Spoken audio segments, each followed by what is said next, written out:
Michelle Obama, we're going to start with her first, and then we'll move into Barack Obama. You'll understand why as we get into it. Michelle Obama, in a recent interview, has said that she is terrified of what the 2024 election could bring.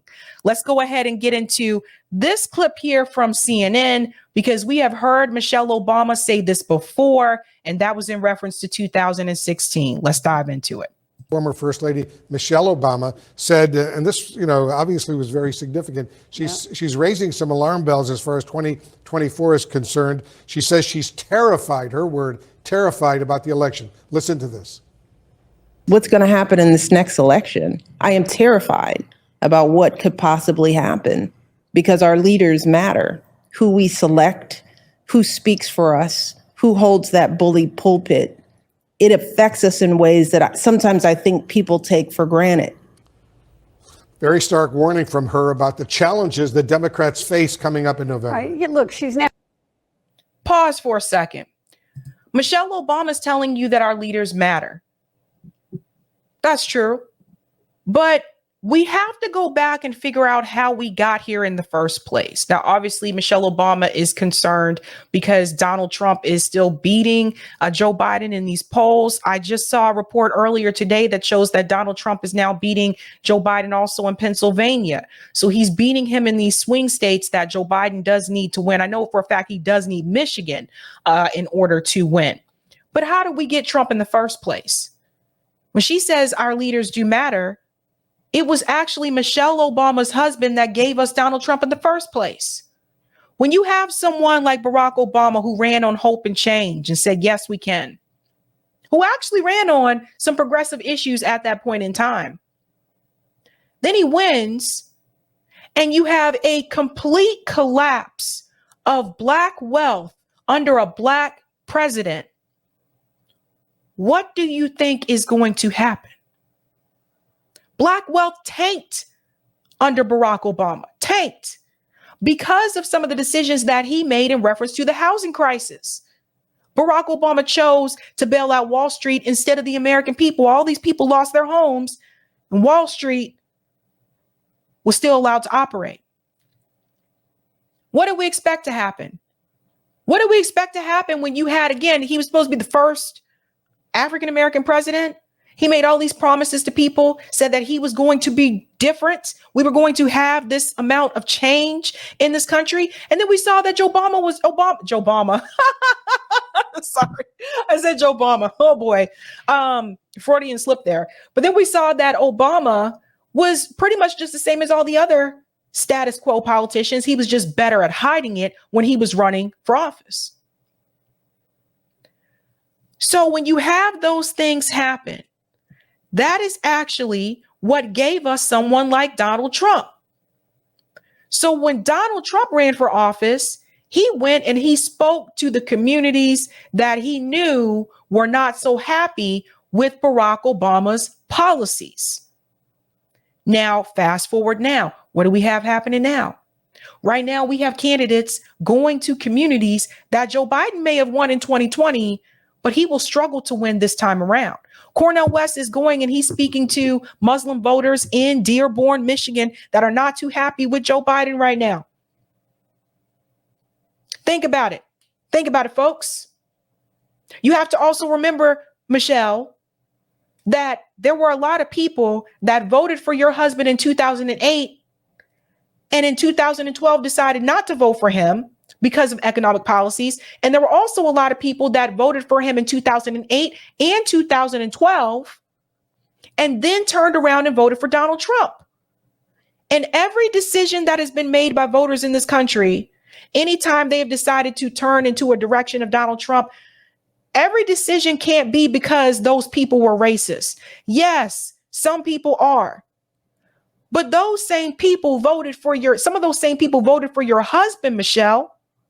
So that points back to him and his leadership. That's what Michelle doesn't want to talk about. Let's continue on here.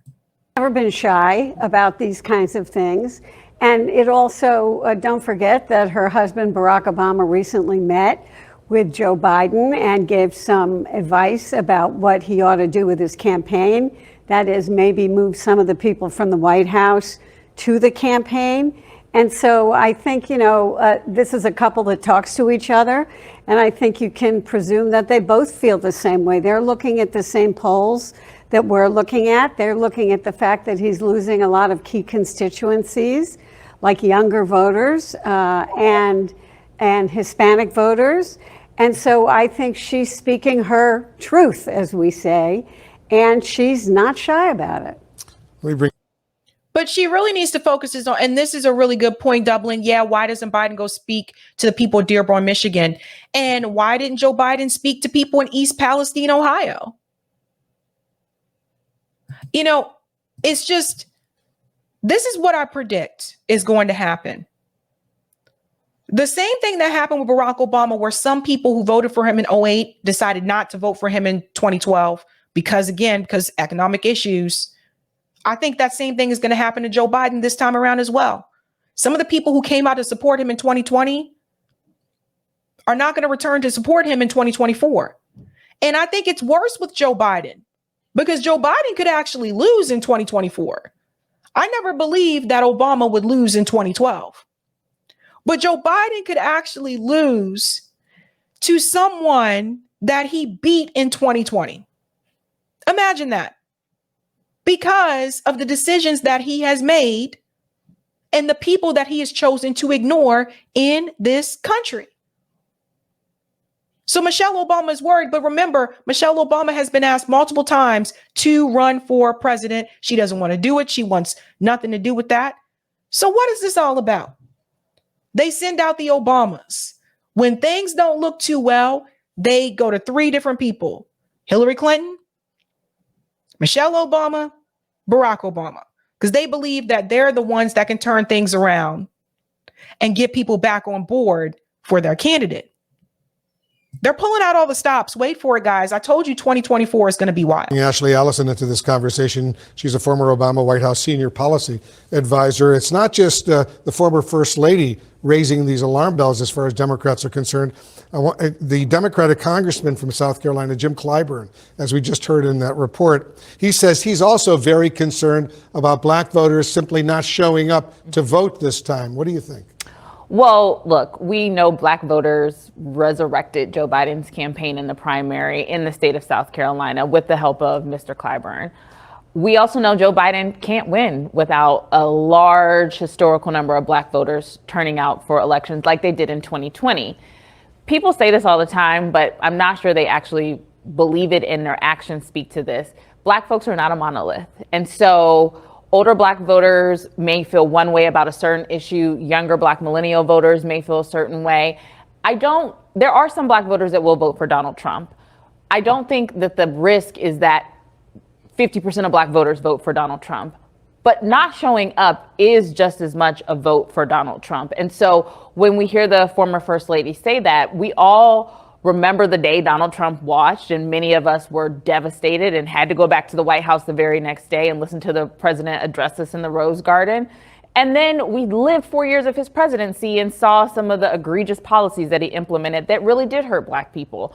And so the risk, I think the terrifying nature that we all face is, can we endure another 4 years of Donald Trump? And I don't want to have to. And so the campaign is going to have to speak and convince those black voters to show up. That was one.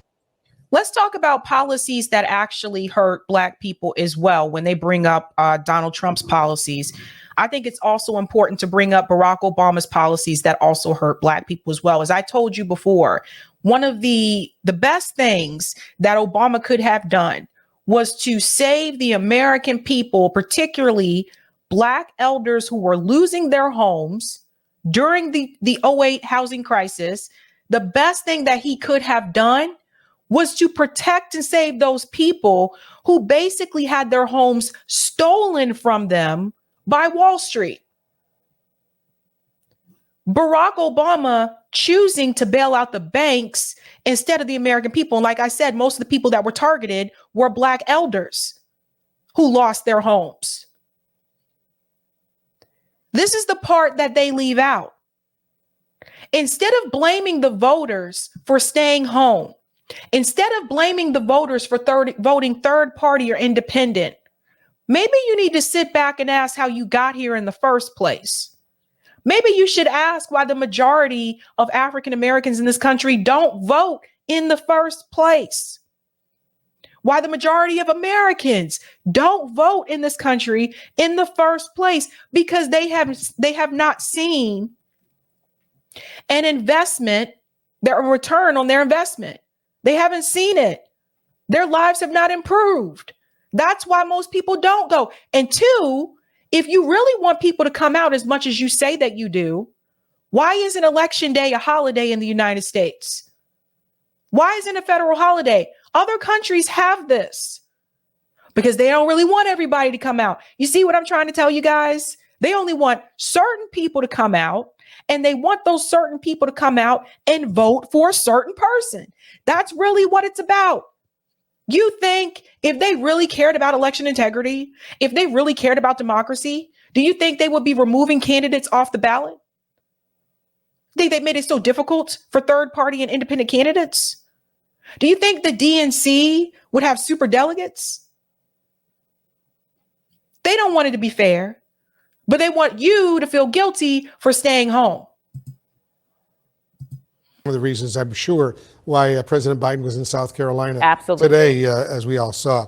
You know, Scott Jennings, Nikki Haley has been dealing with the fallout from her comments about the Civil War, but now Donald Trump is contending with his own really controversial comments on that subject, as well as several other key subjects. I want you and our viewers to watch this.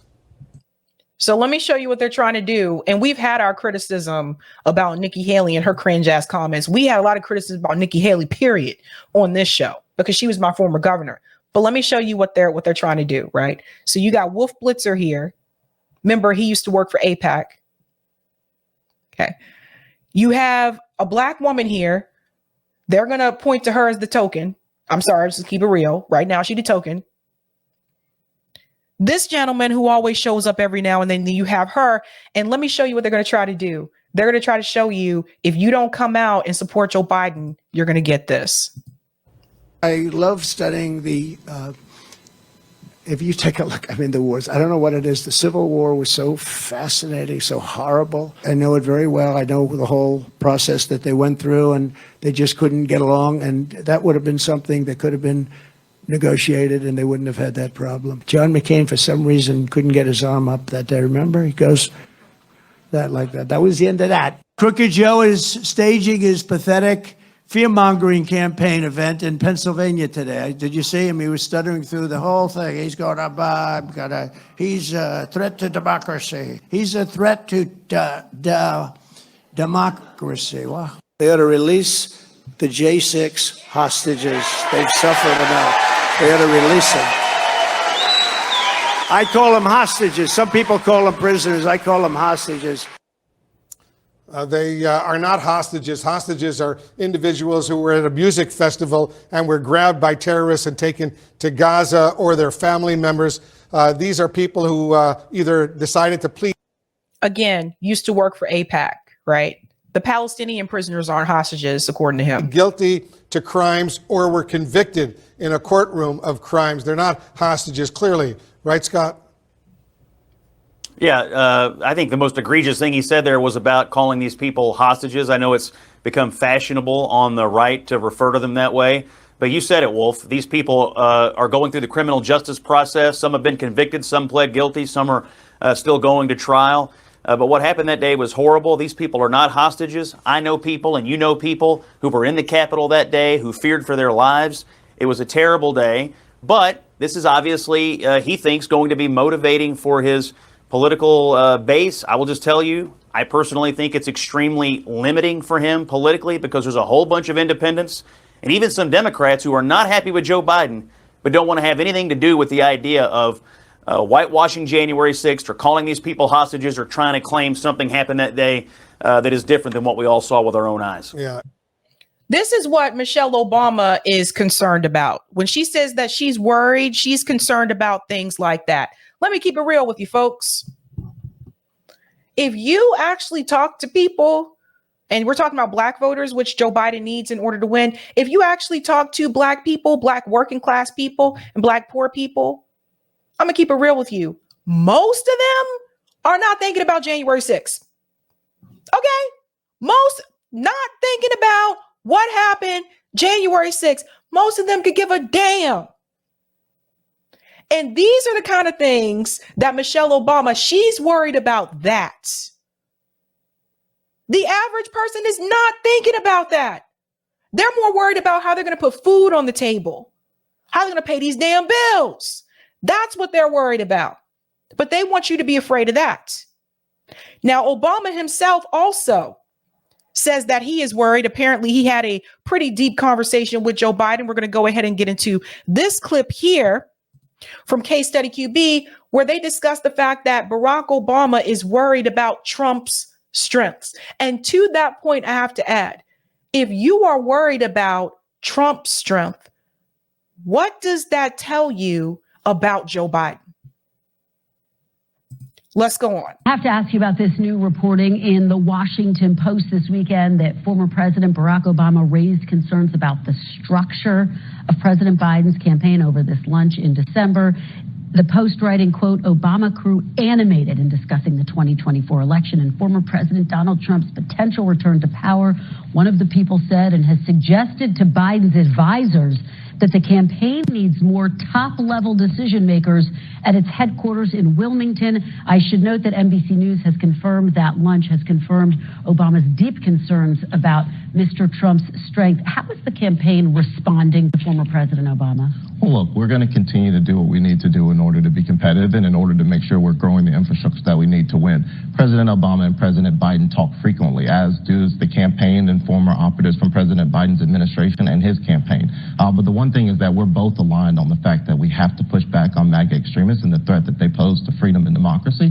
And so we're focused on doing just that. The president has been very clear that the experience he got as VP serving with President Obama has been critical to the experience that he brings to the job and what he's been able to accomplish. But we're united in the fact that we have to do everything we can to push back on Donald Trump and the threat that he poses to democracy. You know, there's a word I wish I could say on here that I just can't say. But for Quentin folks to sit here and actually say, particularly as the Black guest, to sit there and say, we're going to do whatever we can to protect democracy and, you know, the threat to democracy. Quentin knows this is not most people's number one concern. Quentin knows better. Look at where the focus is. Instead of focusing on what the people are asking, instead of focusing on the needs of the American people, Quentin's out here telling you we're going to continue to focus on democracy. Newsflash, Quentin, don't you think that's part of the reason why Joe Biden is polling so poorly in the first damn place? Because you're focusing on the wrong issues? He says that Trump is a threat. I'm going to say it like this. Any presidential candidate that is not going to look out for the American people and the needs of the American people is a threat. Anyone. Joe Biden also not looking out for the needs of the American people. Joe Biden went around Congress and gave money to Israel. Went around them and did this. Is that looking out for the needs of the American people? Did Joe Biden go around Congress to put food on your table? Did he go around Congress to make sure you get those $2,000 checks, which you did not get? No. This is the point I want everyone to understand. When they want to do something, they can do it. When they don't want to do something, they're not going to do it. But Quentin says we're going to focus. I don't even think Quentin believes what he's saying. We're going to focus on stopping the threat to democracy. The threat for a lot of people in this country that are living paycheck to paycheck is not being able to pay their light bill, not being able to pay their rent, losing their job, getting evicted, not being able to afford to pay for groceries because of inflation, not being able to put their kid in a decent school. These are the threats. In other words, all that adds up to not having a living wage for working class people and poor people in this country. which we don't have. That's the real threat. Like I said this before, if you're working 2 or 3 jobs, do you have time to sit here and think about what happened on January 6th? No. You have to think about how to pay these bills.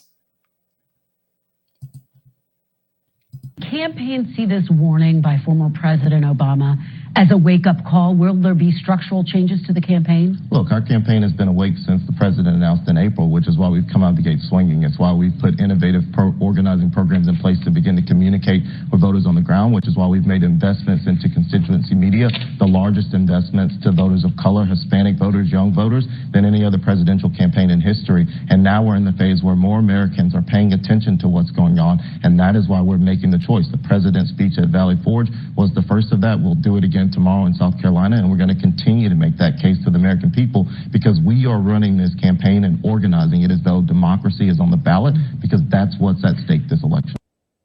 Democracy's on the ballot. You hear that? Not health care. Barack Obama is worried.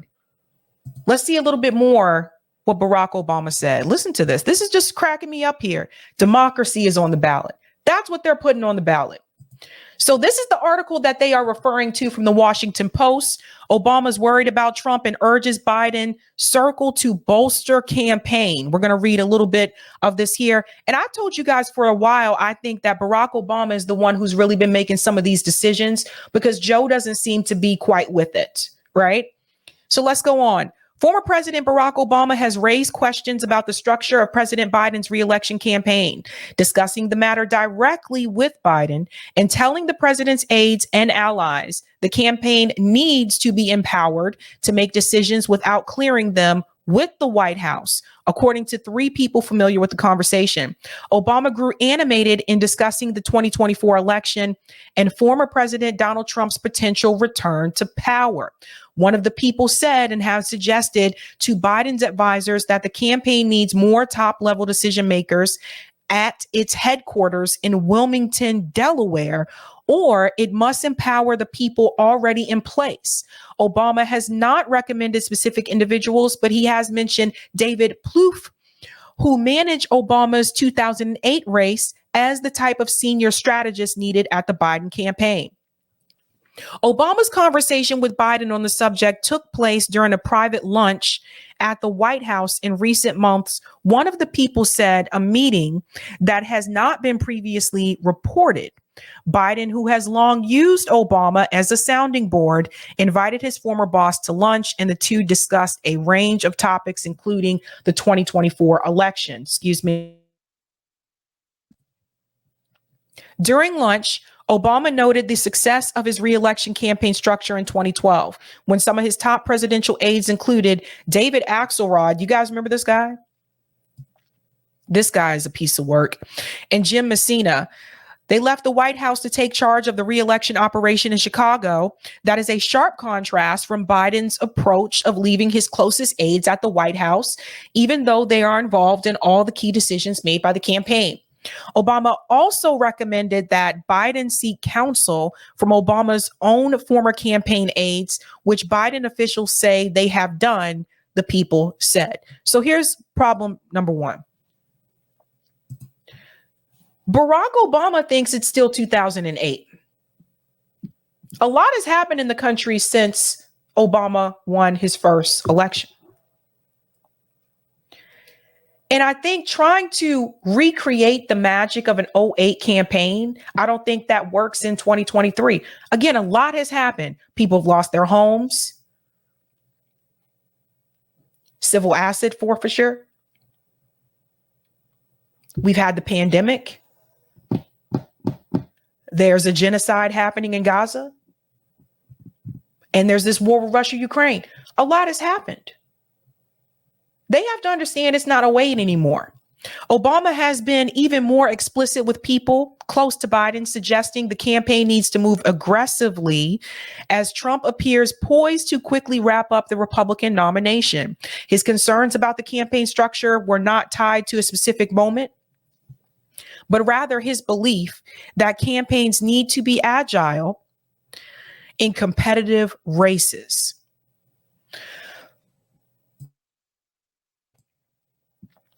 So let's talk about this for just a second.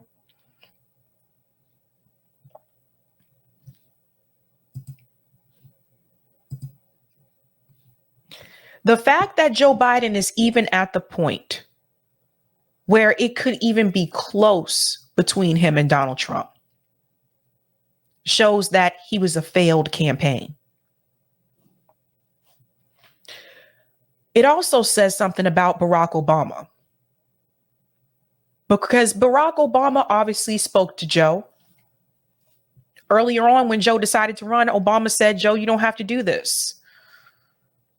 That tells me Joe might have been experiencing some cognitive issues back then. But this says something about Obama's legacy, because Obama also decided to get behind Joe Biden. And if Joe Biden loses in 2024, that's two people that hurt Obama's legacy: Hillary Clinton and Joe Biden. Because Hillary lost to Donald Trump. Obama didn't expect that to happen. And now Joe Biden could lose to Donald Trump in 2024 when he just beat him in 2020. It should have never been this close. If Joe Biden actually kept his campaign promises, especially particularly in reference to the African American community, if he would kept those campaign promises, actually did something for some of these groups that he said he was going to do, if he would have not funded a genocide that's happening in Gaza, he's losing not just young voters over that, but also the Muslim voters in Michigan that heavily supported him in 2020. If Joe Biden would have moved forward with some type of health care plan and solution for people in this country, none of these things happen. No $15 minimum wage. Then he restarted student loan payments. Remember, the student loan cancellation actually happened under Donald Trump. That's who started it. People forget. People tell me, well, Joe Biden started the student loan cancellation and then he took it away. No, he didn't start them. The student loan repayment pause, that started under Donald Trump. People just forget because they want to. There's so many things that Joe Biden has done wrong that has brought him to this point. So Barack Obama says he's worried that the country could get another Donald Trump, but Barack Obama pushed and promoted Joe Biden when he decided to run, even though he told him you didn't have to do it. Once he was all in, he said, we got to vote for Joe. It was Barack Obama who picked up the phone and told Pete Buttigieg, why don't you drop out the race? We got a position for you when Joe wins. Right? It was Barack Obama who convinced Beto and all the rest of them, drop out to help Joe Biden. Especially after South Carolina. And I wouldn't be surprised if it was Barack Obama that told Elizabeth Warren to stay in the race on Super Tuesday so that Bernie Sanders wouldn't even have a freaking chance. Now, don't get me wrong. I still have criticism for Bernie Sanders because I think he just turned out to be a fraud as well. But the point is, Barack Obama is worried, but he is the reason we are in this spot to begin with. Never forget that. Never forget about the failures of Barack Obama's presidency. And I'm not here to tell you that everything that Barack Obama did was wrong, but I will say, you sitting up there telling people these three things, telling people that you're going to basically codify Roe v. Wade into law, and it would be the first thing that you did, then renege on it, telling people that you were going to try to implement some type of universal health care, that was first mentioned back with him. Actually, other presidents before him. But before Bernie Sanders, Barack Obama had mentioned that when he was running as well. So there's that. And then 3, you bailed out Wall Street instead of bailing out the American people. Those are 3 big things. Look at what we have now. Barack Obama decided not to codify Roe v. Wade into law because he said, I can't do it because of Lieberman. Oh, Lieberman can't do it. Could have changed the filibuster.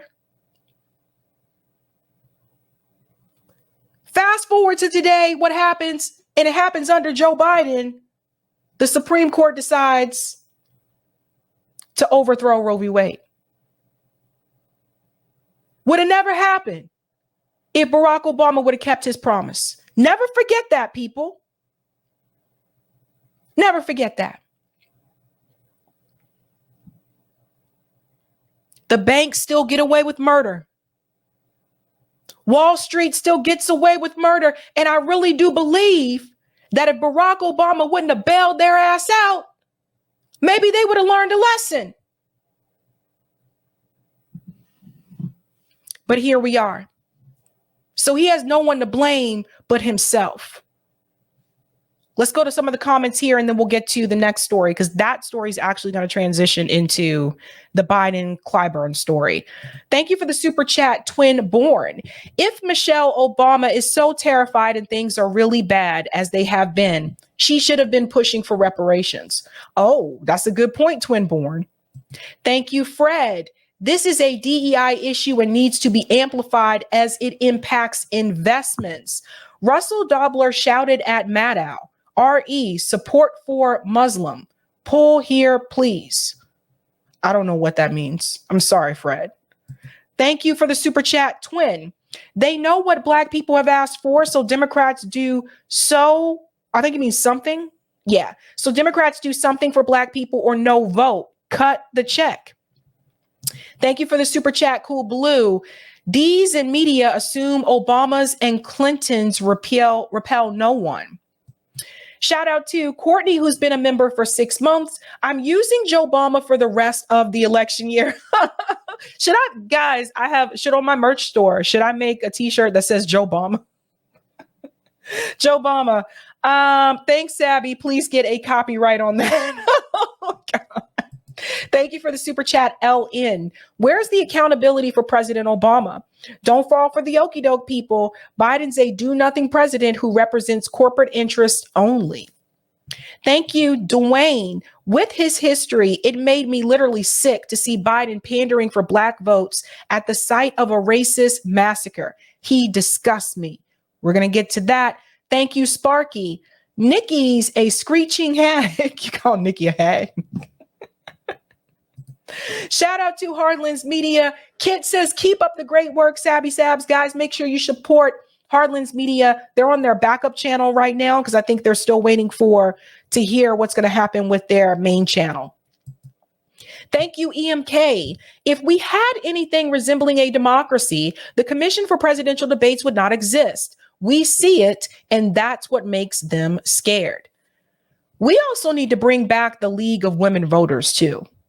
You know what happened with that. Thank you for the super chat, Sparky. Great work. Love, Sabby, love. Thank you, Courtney. I think I know the word you wanted to say in response to Quentin, but I respect you not to post it on here. We need this channel. Courtney knows. We can mention it on call in. How about that? Thank you, Max. It's a tough one to convince the mayors, etc. Because the higher the sale prices and rents, the more tax dollars the towns will then continually rake in. It's another good point, Max. Thank you, DC. Democracy equals newspeak for Democrats stuck in 1984. Thank you, Dwayne. Trump is Obama's legacy. See, I'm telling you guys, thank you, Cool Blue. While we get polls from key swing states like Michigan, Pennsylvania, and Wisconsin, we should get some from safe Dem states like California and New York. Biden Democrats likely in decline there. That's a good point, Cool Blue. I can take a look into that. And thank you for the super sticker, Anita Wood, with the elephant in the picture. Elephants are lucky, Anita. They're lucky. I'll take the comment on Rockfin, Eric. Lucky elephants in the house. Thank you for the tip on Rockfin, DC. Barack Obama and his FBI lackeys should have been prosecuted for wiretapping Donald Trump and his transition team prior to the official transfer of power between the two administrations. Should have been a bigger scandal than Watergate. Oh. And thank you for the tip, JVB. Gino Joe is a narcissistic puppet. Blinken is a reptile puppeteer, so don't expect any more than that. Thank you for that.